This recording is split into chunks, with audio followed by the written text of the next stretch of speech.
ಏನು ವೃಷಭಾವತಿ ನೀರನ್ನ ನೆಲಮಂಗಲ ತಾಲೂಕಿಗೆ ತರ್ತಕ್ಕಂಥ ಒಂದು ನಿಟ್ಟಿನಲ್ಲಿ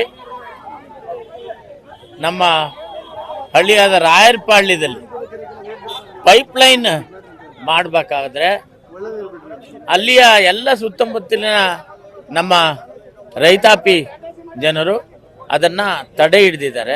ತಡೆ ಹಿಡಿದಕ್ಕೆ ಡಾಬಸ್ಪೇಟೆ ಪೊಲೀಸ್ ಠಾಣೆಯವರು ಅವ್ರನ್ನೆಲ್ಲರನ್ನೂ ಕೂಡ ಅರೆಸ್ಟ್ ಮಾಡಿ ಅವ್ರನ್ನೆಲ್ಲರನ್ನೂ ಕೂಡ ಇವತ್ತು ಕರ್ಕೊಂಡ್ಬಂದಿದ್ದಾರೆ.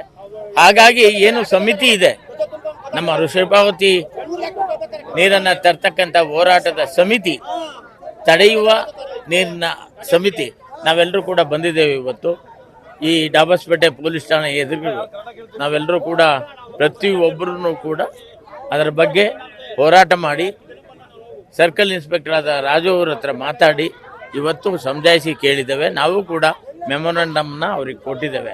ಹಾಗಾಗಿ ಏನಿವತ್ತು ಪೊಲೀಸ್ ದೌರ್ಜನ್ಯ ಆಗಿತ್ತು ಇವತ್ತು, ಅದು ಆಗಬಾರ್ದು ಅಂತಕ್ಕಂಥ ಒಂದು ನಿಟ್ಟಿನಲ್ಲಿ ನಾವೆಲ್ಲರೂ ಕೂಡ ಹೋರಾಟ ಮಾಡ್ತಾ ಇದ್ದೇವೆ. ನಮ್ಮೆಲ್ಲರ ಹೋರಾಟ ಏನು ಅಂತಂದರೆ ಯಾವುದೇ ಕಾರಣಕ್ಕೂ ಕೂಡ ವೃಷಭಾವತಿ ನೀರನ್ನು ನೆಲಮಂಗಲ ತಾಲೂಕಿಗೆ ತರಬಾರ್ದು ಅನ್ನೋದೇ ನಮ್ಮೆಲ್ಲರ ಹೋರಾಟ. ಹಾಗಾಗಿ ಪ್ರತಿಯೊಬ್ಬರು ಕೂಡ ನಾಳೆ ಏನು ಜಸ್ಟಿಸ್ ಗೋಪಾಲ್ ಗೌಡ್ರು ಸಾಹೇಬರು ಮತ್ತು ನಮ್ಮ ಆಂಜನೇಯ ರೆಡ್ಡಿ ಅವರು ನಮ್ಮ ಬಿದಲೂರು ಕೆರೆಗೆ ಬರ್ತಾ ಇದ್ದಾರೆ. ಆ ಒಂದು ಕಾರ್ಯಕ್ರಮದಲ್ಲಿ ದಯವಿಟ್ಟು ನಮ್ಮ ಎಲ್ಲ ನೆಲಮಂಗಲ ತಾಲೂಕಿನ ಪ್ರತಿಯೊಬ್ಬರು ಕೂಡ ಈ ಒಂದು ಕಾರ್ಯಕ್ರಮಕ್ಕೆ ಬರಬೇಕು ಅಂತ ಈ ಮೂಲಕ ನಾನು ತಮ್ಮನ್ನ ಎಲ್ಲರನ್ನೂ ಕೇಳ್ಕೊತೀನಿ. ಅದರ ಜೊತೆಗೆ ಯಾವುದೇ ಹಳ್ಳಿಗಳಲ್ಲಿ ಈ ರೀತಿ ತೊಂದರೆ ಆದಲ್ಲಿ ನಮ್ಮ ಕಮಿಟಿ ಮತ್ತು ನಾವೆಲ್ಲರೂ ಕೂಡ ಹೋರಾಟವನ್ನು ನಿಮ್ಮ ಪರವಾಗಿ ನಾವು ಮಾಡ್ತೇವೆ.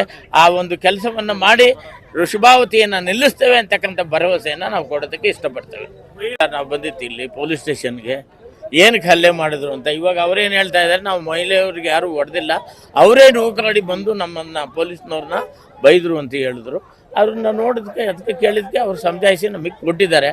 ನಾವು ಇವತ್ತು ಅದರ ಪರವಾಗಿ ಏನು ನಮ್ಮ ಮಹಿಳೆಯರ ಪರವಾಗಿ ಮತ್ತು ಊರಿನ ಎಲ್ಲ ನಮ್ಮ ರೈತಾಪಿ ಜನರ ಪರವಾಗಿ ನಾವೆಲ್ಲರೂ ಕೂಡ ಬಂದಿದ್ದೇವೆ, ಇದನ್ನು ತಡೆಗಟ್ಟಿದ್ದೇವೆ.